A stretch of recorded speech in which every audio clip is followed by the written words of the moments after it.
Bonsoir tout le monde, bonjour, bonsoir. Je suis très heureuse d'être là pour la première fois en fait dans ce meet-up au final. Je vais vous parler un peu de mon expérience à l'international, travailler avec des équipes distribuées aussi. Ça rejoint un peu pas mal de choses que Benoît a pu dire avant et tous les problèmes et les belles choses que ça engendre.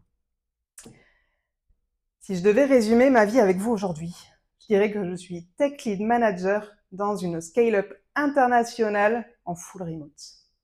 Et ça, je pense que sur LinkedIn, ça on jette quand même, non? Je gagne des points là.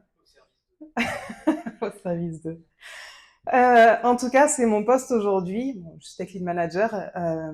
Ce qui est important, c'est que tout ce que je vais dire par la suite dépend aussi du contexte de travail dans lequel ça se situe. Je travaille chez BuzzBud, qui est une entreprise basée à Montréal, qui a été créée en 2011. En 2019, ils ont fait une première acquisition en externe en Turquie pour grossir. Et depuis 2021, ils ont fait 4 autres acquisitions, une en Afrique du Sud, les emojis sont tout petits, une au Brésil, une au Chili et une au Canada. Donc on a vraiment beaucoup grossi en externe avec des équipes qui étaient du coup pas du tout dans le pays de base, avec un petit truc qui s'est appelé la Covid aussi. Il y a beaucoup d'équipes qui se sont aussi distribuées, qui ont bougé de pays, on a recruté à l'étranger, etc. Tout ça amène à un contexte où les équipes se sont distribuées alors qu'elles avaient l'habitude d'être en local à Montréal et on parlait du coup pas nécessairement la même langue, on n'était pas sur la même time zone et ça amène d'autres problématiques. Tech Lead Manager, c'est un peu la même chose que ce que Benoît disait. Finalement, il y a quand même beaucoup de hands-on. Finalement, je fais beaucoup de travail. Je continue à coder avec les développeurs de mon équipe. Et j'ai aussi un rôle transverse, décisionnel et central qui m'oblige à aller discuter avec les gens. Ce qui est difficile aujourd'hui, c'est que avec un contexte international et donc avec des time zones différentes, on se retrouve avec des discussions qui sont du coup beaucoup en asynchrone pour permettre aux gens d'être sur le même niveau d'information. On se retrouve aussi à parfois rater un peu la chose parce que comme beaucoup d'entreprises, on a fait ça pendant la Covid, on a cherché à mettre ça en place et ça n'a pas toujours été parfait. Mais en tout cas, c'est un rôle qui est du coup transverse et qui amène aussi les difficultés qui viennent avec l'internationalisation des équipes. Scale-up, bon, je vais pas m'étaler trop sur le sujet, c'est hyper challengeant, j'ai un impact fort, je suis multicasquette, je fais 10 choses au quotidien, bon, un peu comme Benoît aussi finalement avec ce rôle-là naturellement. Et je trouve que l'aspect international intervient aussi parce qu'on arrive à avoir du coup quelque chose de très riche au niveau des équipes. On partage des choses incroyables. J'apprends sur le style de vie de mes collègues brésiliens qui viennent d'arriver à Montréal et du coup qui comparent tout. Et c'est juste incroyable d'entendre ces témoignages-là. Mais aussi dans l'entreprise, au niveau du produit. Aujourd'hui, BuzzBud, j'ai oublié de le dire, on vend des billets de bus en ligne partout dans le monde. On a une plateforme pour adresser le monde entier. Et il se trouve que, comme beaucoup de produits, finalement, la philosophie d'achat des personnes est très différente d'un pays à un autre. Donc d'avoir vraiment des personnes qui viennent des pays et qui savent comment les gens réagissent permettent d'enrichir le produit et vraiment de l'adapter à chacun des marchés. C'est quelque chose de vraiment enrichissant et au quotidien, on rigole beaucoup déjà et on apprend énormément. Et international, je vais revenir plusieurs fois dessus, ça va revenir. Différence des fuseaux horaires qui est quand même difficile. La plupart des gens sont basés sur le continent américain, donc j'ai entre 4 et 6 heures de décalage horaire avec mes collègues.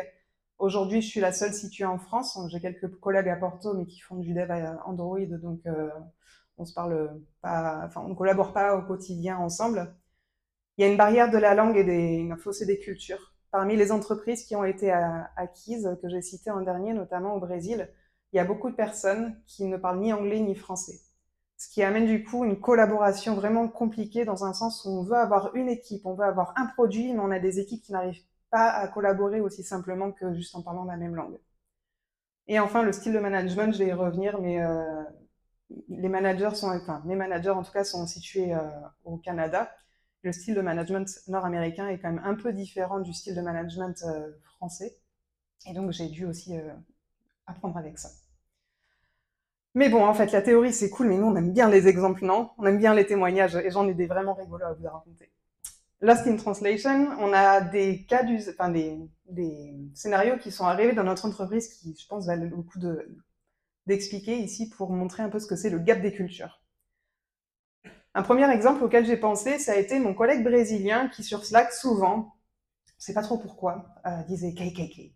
il y avait une discussion dans le thread et puis il lançait un KKK.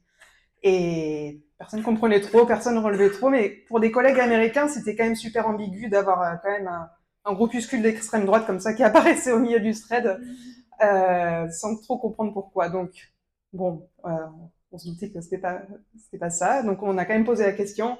Et pour ceux qui ne savent pas, KKK, c'est le LOL, le haha brésilien, donc qui n'avait rien à voir avec ce qu'on pensait à la base. Donc, ça n'a pas pris les proportions dramatiques, rassurez-vous, mais c'était quand même bizarre quand on ne connaissait pas. Là.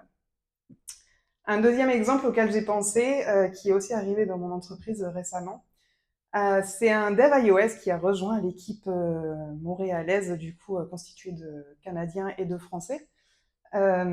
Et il avait développé des super features, il se débrouillait super bien. Et pour l'encourager, mes collègues montréalais lui disaient "Well done, good job" avec des petits, le slide smiling face, là, vous savez, le petit smiley là.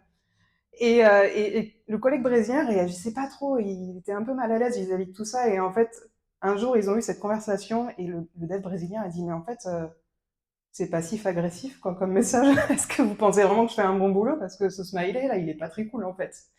Et il s'avère que, bon, alors je sais pas si c'est vraiment au Brésil ou cette personne ou les deux ensemble, euh, ce smiley en fait effectivement un peu passif-agressif, pas forcément nécessairement très gentil. Donc il se demandait s'il n'y avait pas un double sens dans les messages qu'il recevait de nos collègues montréalais, et si c'était content ou pas content à la fin. Bon, encore une fois, ils ont discuté, là, ça s'est pas envenimé, puis c'est bien passé. Combien de fois on a entendu cette phrase en France, là, dans les entreprises, quand il y a un truc qui se passe mal, on tombe sur un vieux bout de code legacy, on se dit, ah purée, c'est vraiment de la... Hein, bon, ben, ça c'est commun, et honnêtement, c'est pas quelque chose que j'ai entendu en travaillant dans mon entreprise à Montréal, en tout cas avec mes collègues français en petit comité, oui. Mais c'est vraiment pas des choses qui se disent vraiment à l'oral avec d'autres cultures. En tout cas, on essaie de faire attention à ça. C'est le franc-parler français. Le style de management nord-américain, qui est, je reviendrai dessus tout à l'heure, mais qui est moins frontal, on va être moins dans la critique directe que ce qu'on peut faire en France, où quand quelqu'un a fait une bêtise, ou a mal réagi, ou a fait quelque chose, on va pas lui dire de façon aussi directe et aussi frontale que ce qu'on pourrait, nous, avoir l'habitude de recevoir.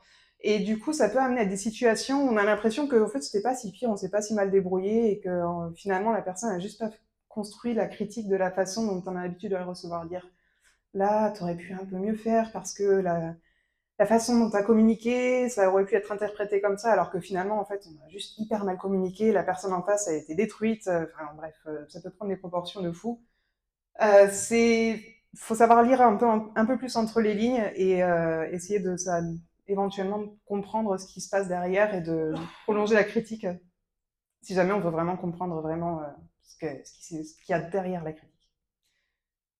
Et j'en ai parlé tout à l'heure, on a aussi des équipes du coup qui ne parlent pas le même langage que d'autres personnes, qui amènent aussi un certain gap culturel, enfin gap oui, bah, culturel, qui est assez difficile à surmonter. Aujourd'hui, on n'a pas des clés 100% enfin, pratiques pour surmonter ça.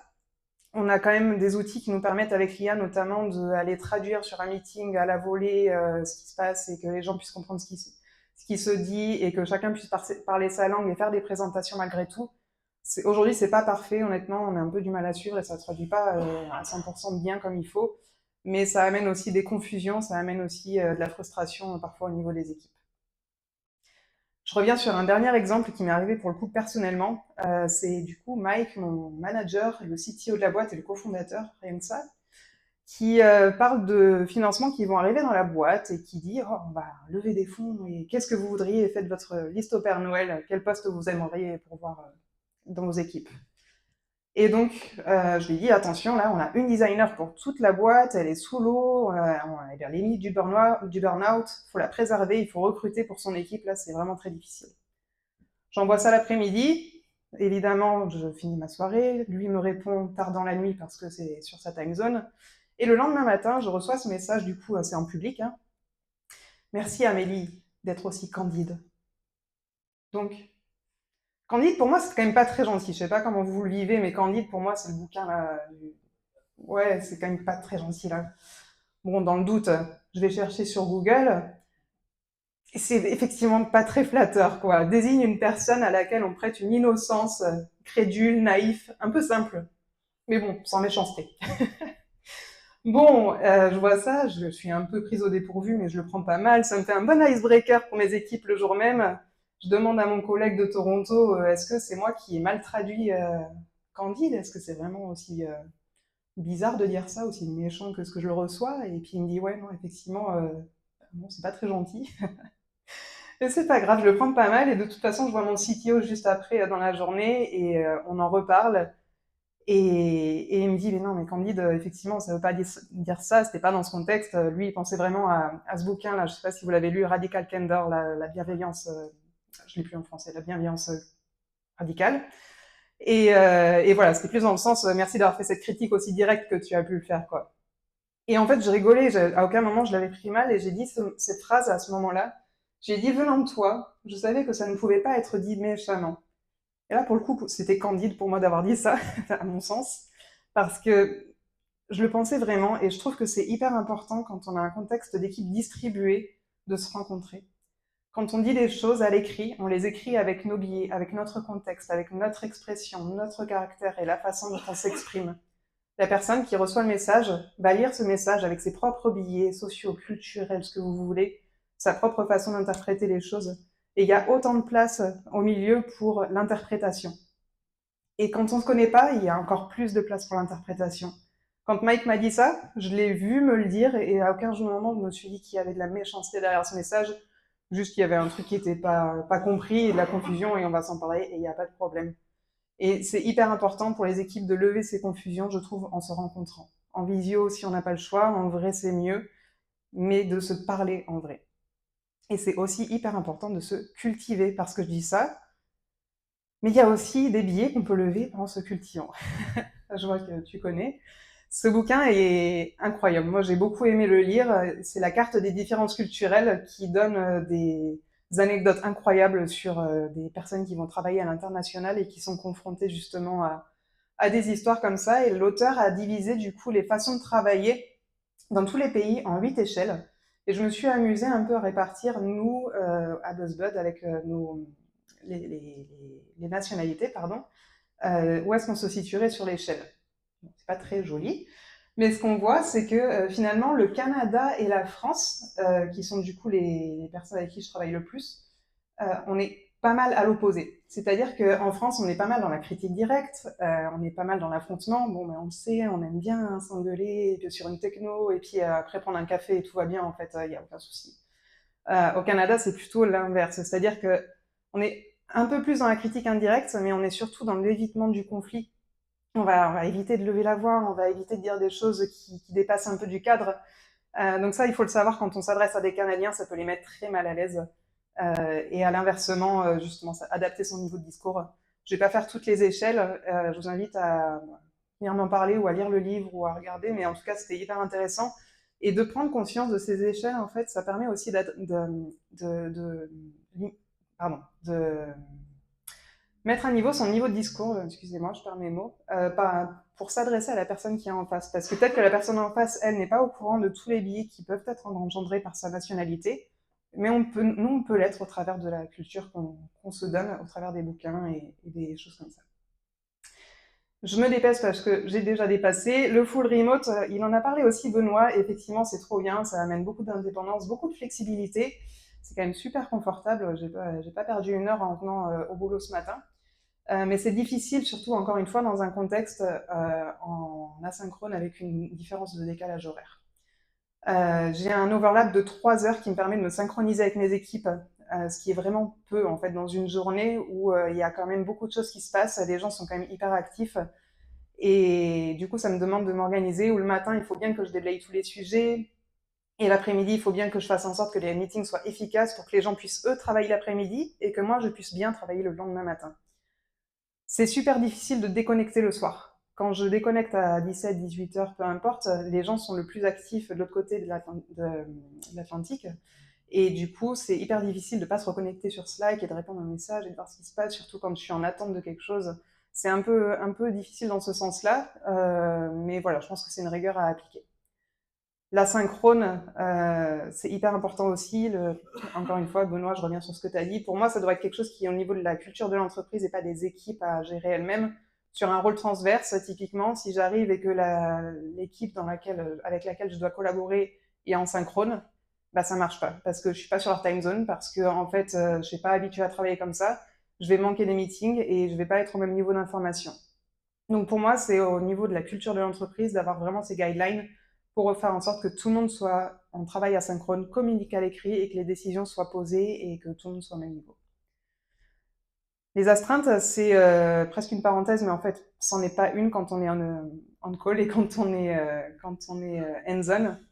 Choisir les bons outils, je trouve que c'est important. Aujourd'hui, j'ai un outil qui me permet pas de gérer les différences de décalage horaire. Et ça fait que des fois, je me prends des P2. Les P2, c'est des alertes pas super importantes. Je me prends des P2 à minuit qui vont me réveiller et qui finalement, parce que je me suis mis sur la time zone de Montréal, j'avais pas le choix. Donc, choisir les bons outils pour accompagner, avoir de la bonne documentation aussi. Je parle des runbooks pour les urgences. Quand je me fais DDoS le site à 9h30 du matin en France par des bots pakistanais, c'est arrivé. Il faut que je sache comment gérer ça. Et donc, c'est important d'avoir vraiment des étapes détaillées dans le runbook pour expliquer à toute personne comment prendre le relais là-dessus. Et enfin, un aspect important, et je me dépêche, c'est la solitude amenée par le télétravail, encore une fois en full remote, sur une time zone différente. Tout ça fait que ça amène vraiment un espace de solitude. J'ai pas de bureau en France, j'ai pas de collègues directs, je vois personne directement. Je trouve que c'est important de garder le contact malgré tout. Donc c'est à nous de le provoquer. Moi, j'ai la chance d'être manager, j'ai des one-to-one hebdomadaires avec mes collègues. On a mis en place des social meetings où on va aller jouer ou discuter. Ça revient un peu à ce que disait Benoît avec le mode programming, mais vraiment nous en mode social. Et j'invite aussi toutes les personnes qui se sentent seules dans leur travail, comme moi, parce qu'elles travaillent en full remote, c'est à trouver son social ailleurs. J'enfonce peut-être des portes ouvertes, mais c'est vrai que quand on est dans son quotidien, qu'on est papa, maman, mari, et puis qu'on est loin du centre-ville, par exemple, et puis qu'on n'a pas de collègues directs, c'est difficile de provoquer tout ça. Donc voilà, faire du sport avec des gens, aller dans des associations, il y en a plein à Bordeaux, des associations de tech en plus qui cherchent du monde. Euh, coucou, nous à BDXIO aussi d'ailleurs, si vous voulez. Donc voilà, ne pas hésiter aussi à solliciter la communauté et aller discuter avec les gens et aller voir ses amis plus souvent que le cœur nous en dit parfois. Je vais pas aller là-dessus, mais c'est juste un résumé de tout ce que j'ai dit. Je vous partagerai les slides plus tard. Et je vous remercie en tout cas. Et j'ai pas dit tout ce que je voulais dire, c'était très court, mais n'hésitez pas à me poser plus de questions plus tard. Merci beaucoup.